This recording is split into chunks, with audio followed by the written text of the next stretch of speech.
21वीं सदी चल रही है। स्कूल के घंटे बढ़ते जा रहे हैं, बस्ते का वजन बढ़ता जा रहा है और नौकरियों की तो आवाजाही इतनी ज़्यादा बढ़ गई है कि लोग गांव से निकलकर शहरों की ओर जा रहे हैं।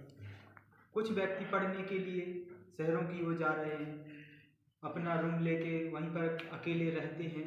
तो उन्हीं के बारे में हम कुछ आपको 2 लाइनें बता रहे हैं कि जैसे आपके मतलब कहने की एक बात है कि कहने के ये एक प्रचलित बात होती है कि जब लड़की घर से विदा होती है, अपने लोगों को छोड़ के नए लोगों के बीच में जाती है, तो वाकई मुश्किल काम होता है। हम उनका सम्मान करते हैं, लेकिन कभी आपने सोचा है लड़के भी तो घर छोड़ जाते हैं।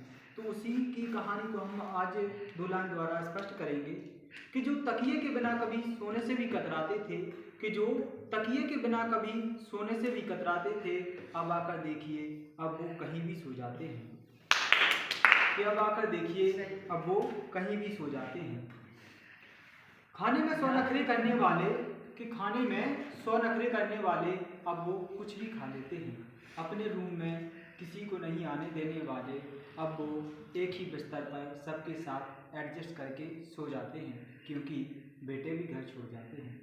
घर को मिस करते हैं लेकिन कहते हैं कि ठीक हूँ, कि घर को मिस करते हैं लेकिन कहते हैं कि नहीं ठीक हूँ।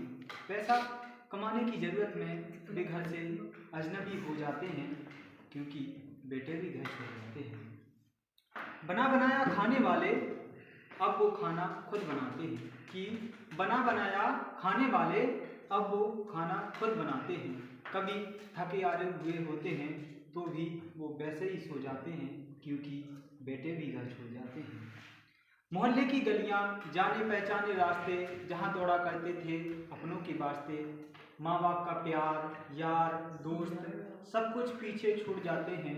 तन्हाई में करके याद लड़के भी आंसू बहाते हैं, क्योंकि बेटे भी घर छोड़ जाते हैं। नई नवेली दुल्हन, चांद से प्यारे भाई बहन, छोटे छोटे बच्चे, चाचा चाची, ताऊ ताई सब कुछ छुड़ा देती है साहब ये रोटी ये कमाई। मत पूछो इनसे इनका दर्द, ये कैसे छुपाते हैं, क्योंकि बेटे भी घर छोड़ जाते हैं। आज की कविता उन सारे बेटों के लिए, उन सारे लोगों के लिए जो घर से बाहर नौकरी करने निकले हैं, जिनकी कंधे पर 100 जिम्मेदारियां हैं, जिनको बहुत कुछ झेलना भी पड़ता है। लेकिन हमारे एक समाज में एक डायलॉग प्रचलित है कि मर्द को दर्द नहीं होता है। ये सब फिल्मों में ही अच्छा लगता है, रियल में अच्छा नहीं लगता, क्योंकि मर्द को भी दर्द होता है, उसके भी आंसू आते हैं और भाई साहब बेटे भी घर छोड़ जाते हैं।